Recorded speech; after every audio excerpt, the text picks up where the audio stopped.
आयटक कामगार संघटना व देशातील संपूर्ण 11 कामगार संघटना त्याचप्रमाणे भारतीय कम्युनिस्ट पक्ष यांच्या वतीनं संपूर्ण देशात देशव्यापी संप हा 4 कामगार संहिता गोंडस या नावाने आणलेला असून त्यातील ज्याचं गटी आहे त्यामुळे कामगारांचं भविष्यात फार नुकसान होणार आहे। हे 4 कामगार लेबर कोड बिल लागू झालं नाही पाहिजे।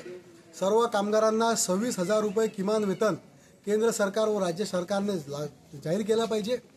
सर्व कामगारांना 9,000 रुपये पेन्शन व त्यावर महागाई भत्ता लागू केला पाहिजे।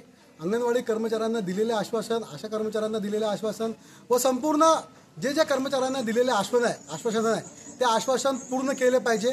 बाळ शास्त्री जांभेकर ज्येष्ठ पत्रकार सन्मान योजना यातील ज्याचा गटी आहे त्या रद्द केल्या पाहिजे आणि पत्रकारांच्या मागण्या पूर्ण केल्या पाहिजे।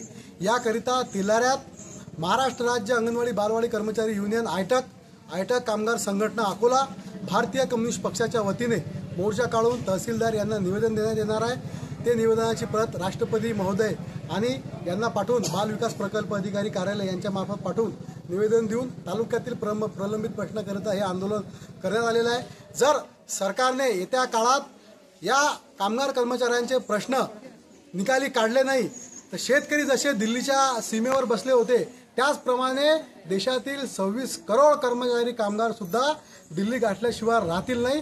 रोज या ठिकाणी बोलताना थांबतो। माझं नाव नयन रमेश गायकवाड। इन्कलाब जिंदाबाद, लढेंगे जीतेंगे।